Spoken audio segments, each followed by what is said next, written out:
안녕하세요. 저는 이번에 서울대학교 인문대학에 최종 합격한 백승주라고 합니다. 저는 나름 열심히 공부하고 잘 볼 거라는 생각으로 들어갔는데 막상 그 실전 수험장에서 시험을 보다 보니까 평소에는 10분 걸리던 화작이 20분 걸리고 글도 되게 안 읽혀가지고 아, 이번이 불수능이구나 라고 생각을 했던 것 같아요. 저는 이번 불수능에서도 제가 1등급을 받을 수 있었던 이유는 제가 겨울방학 동안 기출문제를 열심히 풀어서라고 생각합니다. 저는 이번 겨울방학 때 꼭 기출문제를 다시 한번 풀어봐야겠다고 생각을 했었는데 막상 어떤 책을 선택할지 이제 고민을 하다 보니까 시중에 워낙 많은 책이 나와 있기도 하고 또 어떤 책이 저한테 잘 맞는지 몰라서 되게 답답했었어요. 근데 마침 그때 저와 같은 동아리에 계시던 한 선배님이 저한테 풀수록 수능 기출 문제집을 추천해 주셔서 저는 이 책을 풀게 되었어요.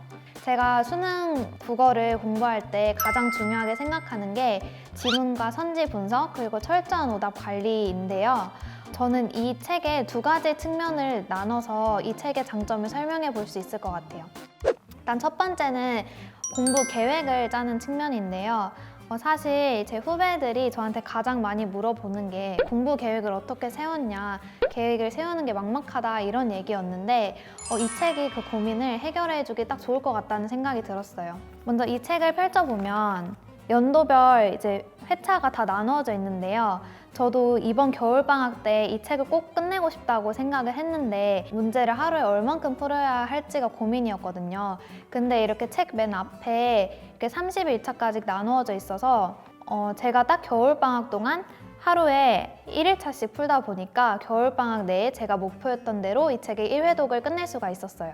그리고 이게 연도별로 나누어져 있는데 최신 연도 순으로 이게 쭉 나와 있기 때문에 최신 수능의 트렌디한 그 경향을 잘 알 수 있었던 것 같고 그리고 점점 연도가 거꾸로 가면서 그동안 수능 국어가 어떻게 진화해 왔는지 그리고 어떠한 출제 방식이 되게 유행인지 그리고 출제 방식이 어떤 식으로 바뀌어 왔는지도 파악하기가 쉬워서 전반적인 수능 공부에 되게 도움이 많이 됐던 것 같아요. 그리고 저는 이 책을 풀면서 제가 가장 많이 틀렸던 부분들이 여기 과학 그리고 기술 지문이었는데 저는 여기서 너무 많이 틀려서 이 책 끝나면 꼭 여기는 다시 복습을 해보고 싶다라고 생각을 했어요. 근데 마침 여기 이제 제가 굳이 과학이랑 기술 지문이 어디 있었지? 하면서 찾아다니지 않아도 이렇게 15일차부터 20일차까지 그리고 21차부터 25일차까지 제재별로 지문들이 다 모여 있어서 되게 효과적으로 이회독을 할 수 있었던 것 같아요. 그리고 이제 과학 지문들 그리고 기술 지문들을 한꺼번에 복습하면서 보니까 주로 과학 지문에서는 어떤 식으로 지문이 전개가 되고 또 선지는 주로 어떤 것들을 물어보는지 알 수 있었고 이제 기술 지문에서도 기술 지문 특유의 그 출제 방식이라든지 선지 구성 방식을 좀 감을 잡을 수 있어서 제 약점을 보완하는 데 도움이 많이 됐던 것 같아요. 그래서 여러분들도 특별히 취약한 부분이 있다면 그 부분들만 다시 한번 복습을 해보면서 좀 더 효과적인 공부를 할 수 있기를 바랍니다. 그리고 이제 두 번째 부분은 해설의 부분인데요.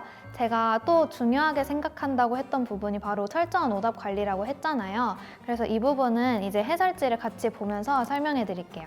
먼저 해설지 첫 장을 피면 빠르게 정답만 확인할 수 있는 부분이 나와 있고요. 그 다음 장을 넘기면 지문별로 자세한 해설이 나와 있어요. 제가 되게 좋았다고 생각하는 점은 이제 이 지문이 문제편에만 나와 있는 게 아니라 해설편에도 그대로 실려 있고 그리고 이렇게 밑줄이랑 요약을 통해서 분석법도 좀 파악을 할 수가 있어서 기출 문제를 처음 풀어보느라 이제 지문을 어떤 식으로 분석해야 할지 막막한 친구들에게 도움이 많이 될 것 같다고 생각했던 부분이에요. 그리고 제가 예전에 국어를 공부할 때 범했던 가장 큰 오류 중 하나가 오답 관리를 대충대충 하고 넘어가는 부분이었는데요. 이 책은 저의 그런 부분을 확실하게 고쳐주었다고 생각해요. 왜냐하면 여기는 이제 1번부터 5번까지 다 꼼꼼하게 설명이 나와 있는데 틀린 선지가 왜 틀렸는지에 대한 설명뿐만 아니라 맞은 선지는 왜 맞았는지 그리고 그 근거는 지문의 어떤 부분에서 찾을 수 있는지 다 일일이 나와 있어서 오답 관리를 한층 더 꼼꼼하게 할 수 있었던 것 같아요. 그리고 여기 보면 이제 지문 구조도가 나와 있는데 저는 이 부분도 되게 좋다고 생각했거든요. 왜냐하면 저는 이제 원래 공부를 할 때 지문이 끝나면 제가 스스로 지문 구조도를 간략하게 그려보는 연습을 했어요. 근데 아무래도 이게 정답이 있는 게 아니다 보니까 제가 이게 지문 구조도를 그린 게 맞는지 틀리는지 확인할 방법이 없어서 되게 답답했는데 여기에는 이제 핵심적인 내용들 그리고 전개 방식에 대한 지문 구조도가 나와 있어서 제가 정리했던 그 구조도가 맞는지 확인을 할 수 있었어요. 그리고 제가 만약에 좀 틀리게 분석했던 부분들이 있었으면 이 구조들을 통해서 다시 한번 바로잡을 수 있었고 평가원이 주로 어떤 방식으로 비문학 지문을 작성하는지 그리고 어떤 구조로 출제하는지를 파악할 수가 있어서 수능 국어 전반에 대한 이해도도 높아졌다고 생각해요.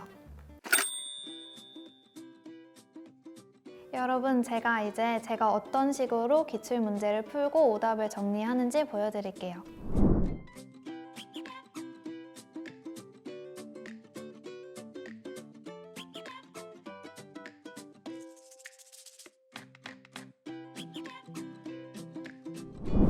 이제 문제를 다 풀었고 채점까지 마쳤는데요. 먼저 제가 이 지문을 읽으면서 가장 중요하다고 생각했던 거는 1:1 대응을 시켜주는 거예요. 여기서 예술, 종교, 철학이 나오고 그 뒤에 이들이 각각 직관, 표상, 사유에 대응된다고 했는데요. 이처럼 대응과 관련된 말이 나오면 같은 범주끼리 같은 도형을 사용해서 묶어주는 게 범주를 구분하기에 굉장히 좋아요. 그리고 범주를 구분하기 전에 이렇게 기준이 나오는 경우가 많거든요. 이 경우에는 인식 형식의 차이에 따라 구분된다라고 한다는 기준이 나왔기 때문에 이 부분에 물결이랑 별표를 쳐서 기준을 명확하게 제가 찾을 수 있도록 해놨어요. 그리고 한번 이렇게 범주를 정해 놓으면 그 뒤에서도 그 범주로 묶이는 경우가 굉장히 많기 때문에 독해 자체가 더 쉬워지고 문제풀이를 할 때도 이 도형으로 바로바로 확인을 할 수가 있어서 문제를 좀 더 빠르게 풀 수 있어요. 제가 문제를 어떻게 풀었고 어떤 식으로 오답을 고쳤는지 보여드릴게요. 먼저 5번에서는 제가 1번, 2번, 4번, 5번 이렇게 오답 선지들은 다 맞게 근거를 확인을 했는데 그래서 이 근거들을 이 부분에 다시 지문에 파란색 볼펜으로 어디서 찾았는지 다 체크를 해줬어요. 이렇게 지문 선지의 근거를 어디서 찾았는지 지문에 체크해주는 습관이 굉장히 좋은 것 같다고 생각해요. 근데 저는 오히려 이 정답 선지의 근거는 제대로 못 찾아서 이거는 해설지를 사용해서 다시 한번 확인해 봤어요. 맞았다고 그냥 넘어가면 안 되고 꼭 어떤 근거로 맞았는지를 확인해줘야 돼요. 여기 3번에 보면 제가 놓쳤던 근거가 이 풀이에 나와 있더라고요. 그래서 여기를 빨간 펜으로 체크를 해놨고 제가 이렇게 체크만 해놓으면 해설지를 나중에 다시 안 볼 수도 있으니까 다시 본책 3번 선지에도 정답 근거를 다시 보라는 표시를 해놨어요. 이렇게 하면 제가 다음에 이 문제를 복습할 때 이 정답 근거를 다시 확인해 볼 수 있어요. 6번은 제가 틀린 이유를 먼저 한번 생각해 봤는데 여러분도 틀리고 나서 바로 해설지를 확인하는 것보다는 자기가 왜 틀렸는지 생각을 먼저 해보는 게 중요해요. 그래서 저는 다시 지문을 읽어보면서 제가 이 물결침 부분에 물질적 대상의 유무와 무관하게 내면에서 심상을 떠올리는 지성에서 무관하게라는 부분을 놓쳐서 이 문제를 틀렸다고 생각했거든요. 왜냐하면 저는 이번에서 여기에 물질적인 대상이 없기 때문에 틀렸다고 생각을 해서 이 문제의 정답을 맞히지 못했거든요. 그리고 제가 맞게 생각했는지 확인해 보기 위해서 다시 해설지로 돌아가 봤어요. 그래서 이번에 근거를 찾아봤더니 제가 생각했던 대로 표상은 물질적 대상의 유무와 무관하게 내면에서 심상을 떠올리는 지성이라고 나와 있어서 제가 스스로 오답이 틀렸던 근거를 찾아낼 수 있었고 그리고 그 근거는 다시 제가 틀렸던 거기 때문에 빨간 펜으로 틀린 이유라고 적어줬어요. 이렇게 해놓으면 복습을 할 때 내 약점이 무엇인지를 잘 파악할 수가 있어요. 이렇게 문제를 풀고 나서 자기가 맞았던 선지도 체크를 해주고 틀렸던 선지는 더욱 꼼꼼하게 체크를 해줘야 독서 실력이 늘 수 있다고 생각해요.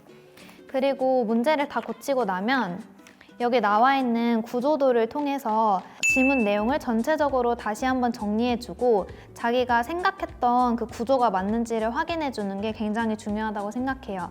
그리고 이런 구조도로 계속 학습을 하다 보면 평가원이 문제를 어떤 식으로 출제하는지를 보는 눈이 생기기 때문에 이 구조도를 활용하는 방법도 굉장히 추천해요.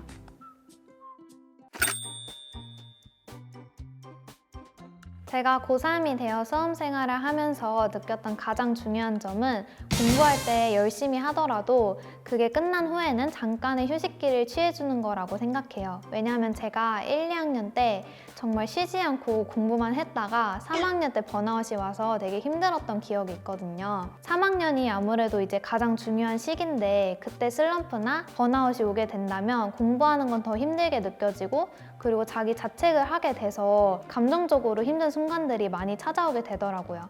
그래서 여러분들은 공부할 때 정말 빡세게 하고 그 이후에는 잠깐의 휴식기를 취해주는 게 좋을 것 같다고 생각해요.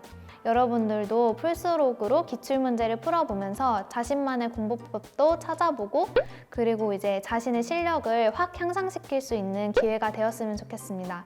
여러분 화이팅!